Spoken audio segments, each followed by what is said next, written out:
don't know what Vision.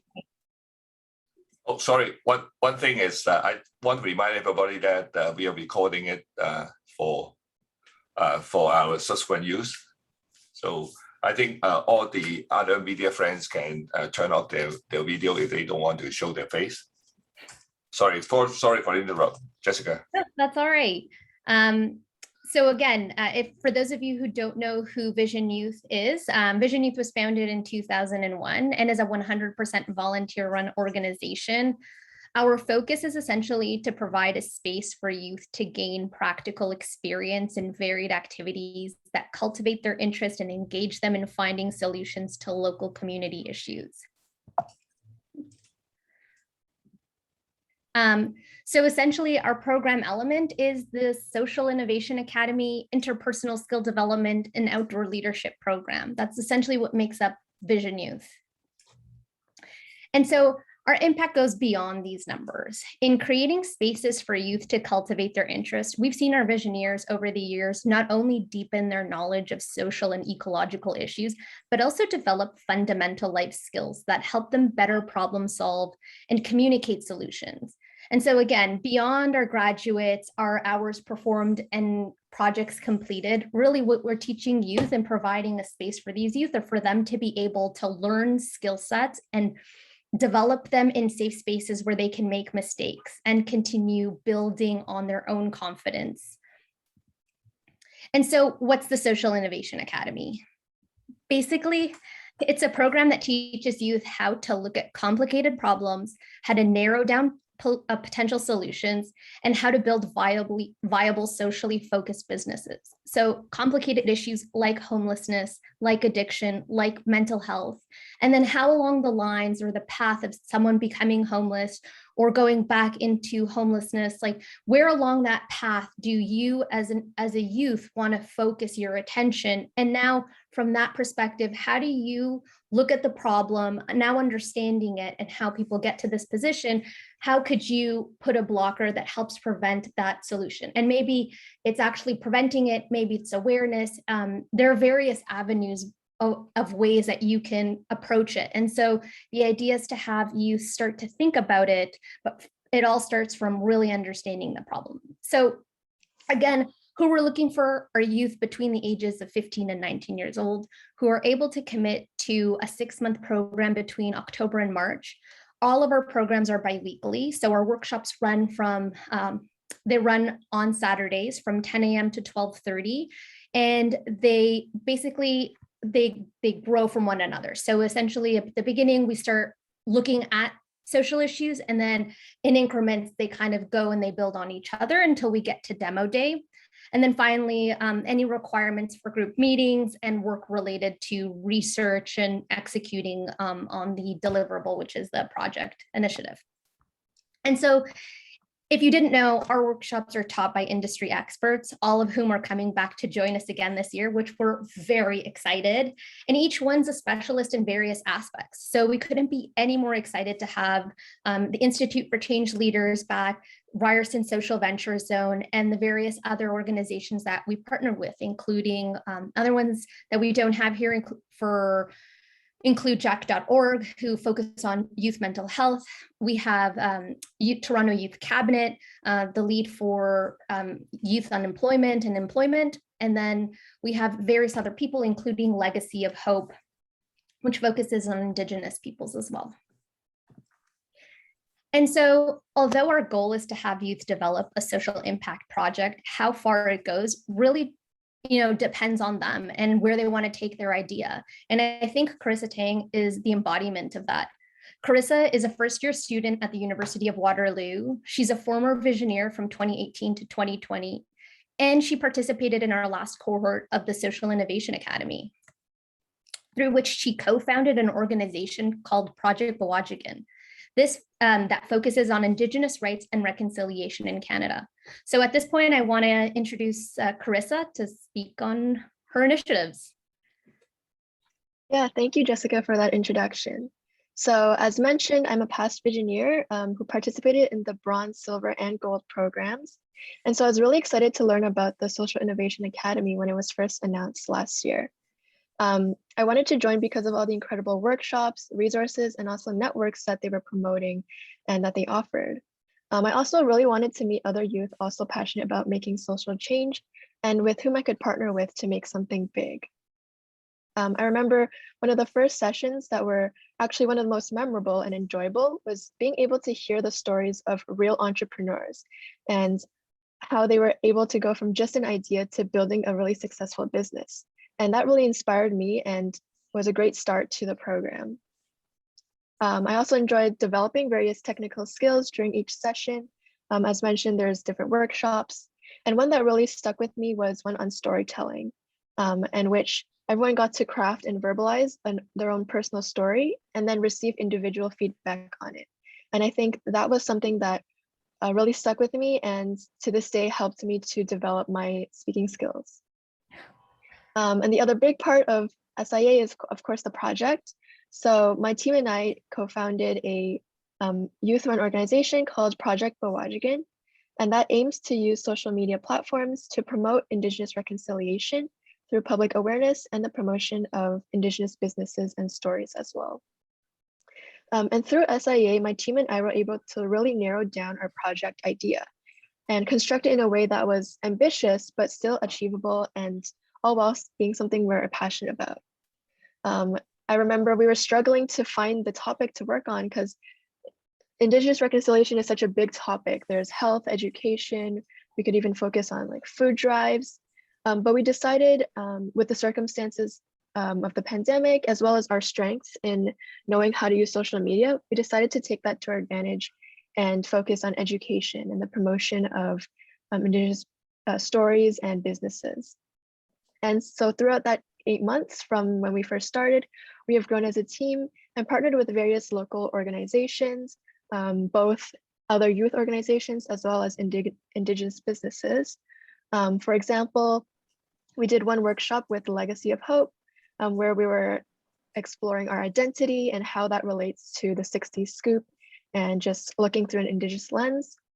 And we've also partnered with the Indigenous Support Project, which is another youth organization that uses social media to promote Indigenous reconciliation.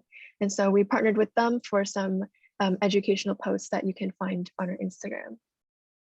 And as for now, we're currently working on expanding our reach and creating more partnerships. One that we're super excited about is in collaboration with the Activist Club, which is a virtual community for young activists. And so each week we're planning to meet and just discuss different topics of social issues and hopefully have some fruitful conversations from there. And yeah, that's about it. If you want to learn a bit more about what we do, you can visit us on Instagram at project_Bawajigan. That's amazing, honestly. And congratulations on taking this idea and really running with it and growing it. And I mean, this is really just like an example of what we've been able to accomplish. Like we've been able to bring youth from various areas of the GTA. Again, like these aren't people or youth who are coming from one specific area or one specific school. Like these are youth coming from various different neighborhoods, backgrounds, and they're coming together to support and promote a social issue or ecological issue that they feel personally, or even that they develop a passion around and feel that they can contribute to making an impact. And I think that's really important. So honestly, Karissa, thank you so much for like sharing your story and all the work that you're doing. And I can't wait to see where you take this and the impact that you and your team have. And again, like she said, if you haven't checked them out already, please check them out on Instagram, follow them, like their content. You know, if you're able to open a door, a window, anything to help them move their initiative forward, please do. And so this year's Social Innovation Academy will focus on 4 topics. So we're going to be focusing on youth mental health, youth employment and unemployment, Indigenous peoples, and education. And when we say education, it's specifically equal education. And so what does someone need, or will the skills that they will be able to develop during the program? Research and refining a problem space, really understanding the problems that these particular issues are facing, coming up with and testing a solution, developing a compelling story, and assembling a strong pitch presentation. And so our orientation starts October 23rd and runs until March. We do break for the holidays, but we pick right back up with the impact and development workshop. And we end with demo day, which is on March 12th. And at the end of the program, our participants will not only have developed and executed a pilot of their proposed solution, but will also pitch their way to win a grant up to $1,000 to fund and scale their project, which is really exciting.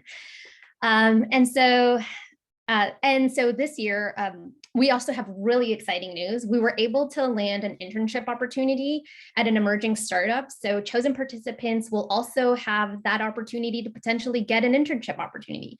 So again, really excited to get started. And as you can see, all our programs essentially build on each other, looking at the problems, better understanding the problems, coming up with a potential solution, being able to craft your story, and then being able to quantify what you're doing. Like, is the solution that you've come up with actually making a difference in the way that you wanted to, or are there any adverse effects? And how do you quantify the impact that you're having?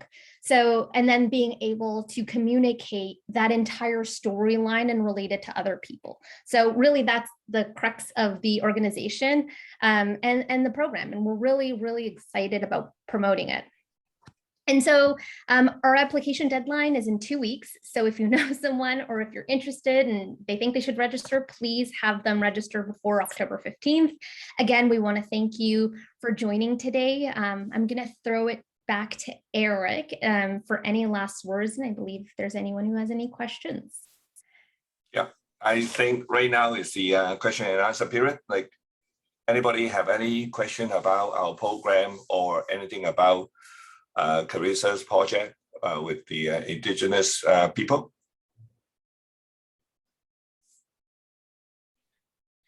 You can just unmute yourself and ask a question. Hi, good morning. Can you hear me? Yes, yes. Hi, my name is Elvis. Okay, hold on. I'm going to turn on my camera just so you can see me. Can you see me now? Yeah. And sorry, by the way, if my my English is not very good, I'm a French speaker. I work for Radio Canada, French CBC. So I wanted to talk to Karissa. Can you I just want to make sure I understood what you said about your program. Can you summarize in few sentences what your program is about? Because I'm not sure I got it. Are you building some kind of platform to promote indigenous initiative? Is that what you're doing? Yeah, for sure, I can clarify.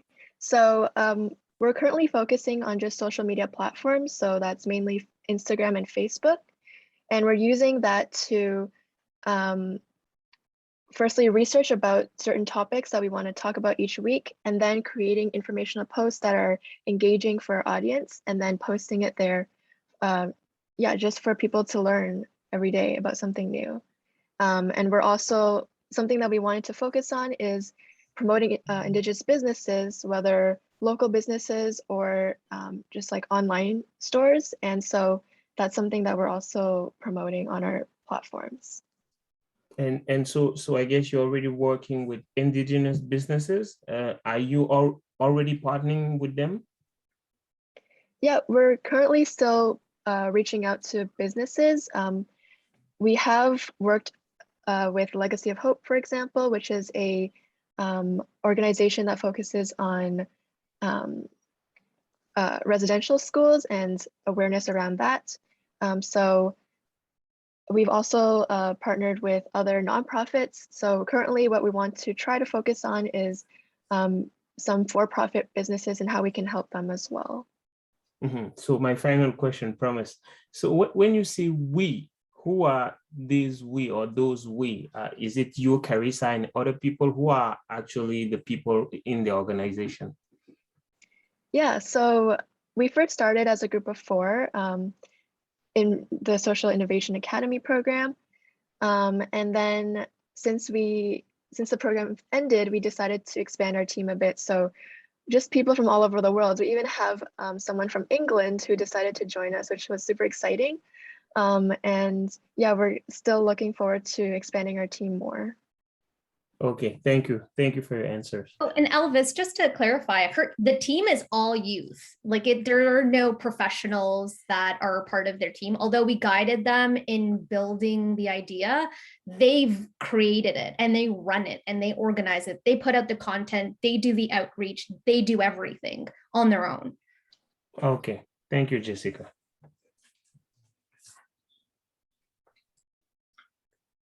And also, I think this year we have some exciting news about our first session, Inspire to Lead. We have some high caliber speakers joining us to inspire our youth to start on their journey, right, Jessica? Yes, so we do have the founder of Jack.org joining us on the Inspire to Lead panel. We also have the executive director of Legacy of Hope will be joining us. Toronto Youth Cabinet's lead for equity and I believe employment will be joining us. And there is it's a startup nonprofit focused in the Regent Park and Moss Park area that's focusing on mentorship.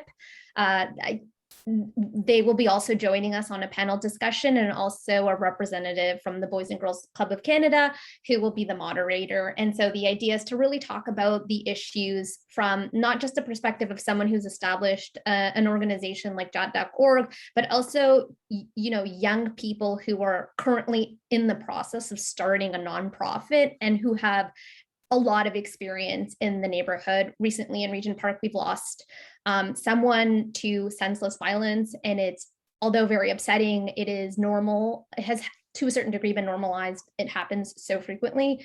And so, this organization focuses on trying to mentor youth and trying to provide opportunities for them to kind of look outside of their own situation. And then the reality of COVID, with COVID and social distancing, unfortunately, mentorship programs, boys and girls, all those types of programs out there for youth from these communities haven't been able to have an in-person touch. So that's been very difficult, and it's, causing a lot of other problems. So it'll be really, I think that Inspire to Lead panel will be not just, inspiring, but also very emotional and very timely and very hopefully, gets to the root of just, these are very complicated issues. They're not simple. You really need to go into it very humbly, better ask questions and listen. And really, we're really excited again. I keep saying that, but we really are to listen to them and to have the youth engage with the content and the individual speaking.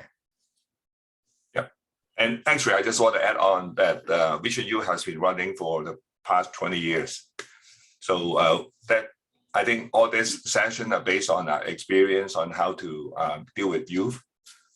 In the old days, we always in a classroom setting and just tell them, teach them a little bit of project management and then pass them the idea, oh, you have to work on it, right?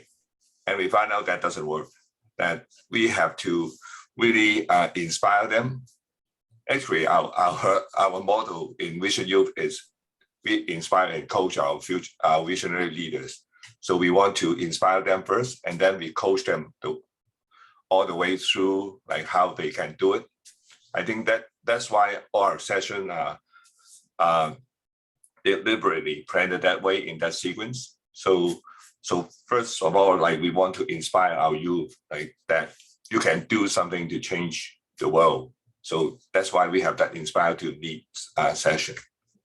I'd also like to add on to that. I know we haven't really mentioned this before, but so again, the program is free. And the reason why it's free is because we're trying to also contribute to the inequity in education. A lot of these programs are really expensive and taught by industry leaders. There's usually a substantial fee that an individual coming from, let's say, a struggling neighborhood may not be able to pay. So not only is the program designed to be free, so that it is accessible to anyone, we actively go into the community like Regent Park, like Moss Park, to try and find these youth. So we're working with Pathways to Education with Regent Park, their program director. So we're actively going out to find these youth. Like I also work with the Boys and Girls Club in Regent Park. So we're out there trying to find people, youth who we know are passionate and motivated, who may not have heard of us and who could take advantage of this. And our goal is to help them to learn as much as they can, take what they can and implement that into their own life. So maybe it's starting their own side hustle. Maybe it's, implementing it into a business idea that they may have, or just using it as an inspiration to continue on to postgraduate education, if that's something they may not have thought of before. But the idea is really for them to kind of understand the fundamentals of like running a business, understanding problems, being able to problem solve, and being exposed to a network of people that they wouldn't have been exposed to. So I really wanted to highlight that we are actively looking for youth from those areas to provide opportunities and kind of, make an impact on, making the education system a little bit more equitable. Yeah, and I also like to comment on Karissa's project. Like without that project, I never heard about 60 School. So by following the Instagram, I now understand like what's that mean and what's the impact to our community and our society and as a country, right? So I think the education is really important for like, especially tomorrow, like on September 30th, it will be the National Day for the Truth and Reconciliation. So I think it is important that the project can carry on and educate more people. And also, I think at one point, Karissa also mentioned that they are helping the Indigenous youth on their startup and also promoting their product. So I think it's a good idea that we can like work together and more action on the actual reconciliation and instead of just the words, just the apology like from the church or something like that. So I think action is better than words. So any more question?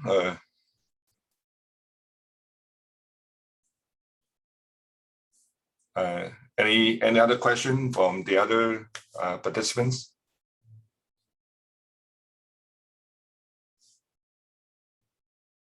No? So we explained it very well. So I really know what we're trying to do. And yeah, feel free to call me or email me if you have any further question or you want to contact Karissa or Jessica in the future.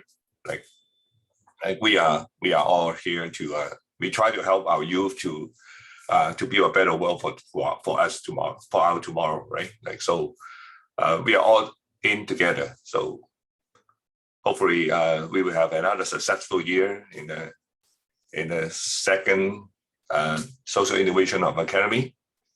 So any more question? Eric, just want to let you know, because I have your email address here. I think I'm going to send you an email just because I might need some photos. I'm writing an article, a paper, so I might need some pictures. So I'm going to send you an email. Okay. My email is eric.li@visionu.ca. I will also write it down. I have it here. I just wanted to let you know. Oh, okay. Yeah.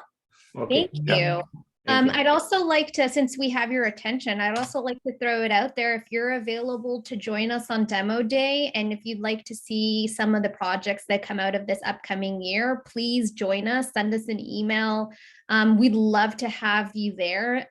We'd love to have you see what we've accomplished as a team and just what the youth have really put together. And I think it's way more motivating to see how passionate they become and, what they want to focus on versus, us just talking about it right now. But, and again, Karissa is like a totally a great example of this, like, taking on an issue and really building on it and developing a passion for it from, a couple months of interest. So it's really exciting. So please join us on March, I believe it's March 12th for demo day. And again, just shoot us an email. We can send you the link. and hopefully you can promote this as well. I think the first session, the Inspire to Lead, is also welcome media, right? Is it, Jessica? Yes. So again, if you're available on October 23rd, Saturday, October 23rd, you're more than welcome as well. We can send the link to this group of individuals who joined us today to see if you're interested in joining. Please feel free. Again, we're going to be talking youth mental health, Indigenous peoples, equal education, and really it should be an exciting and eye-opening panel discussion. Okay, so any more questions? No? So we may end the meeting today, and then yeah, feel free to contact us for anything like photo or we will send you invitation, or Elvis can yeah, I will get your email when you send me the email, right? So okay, so we will keep in touch. Okay, thank you very much for attending the meeting today. Yeah, bye-bye. Thank you. Thank you. Bye-bye.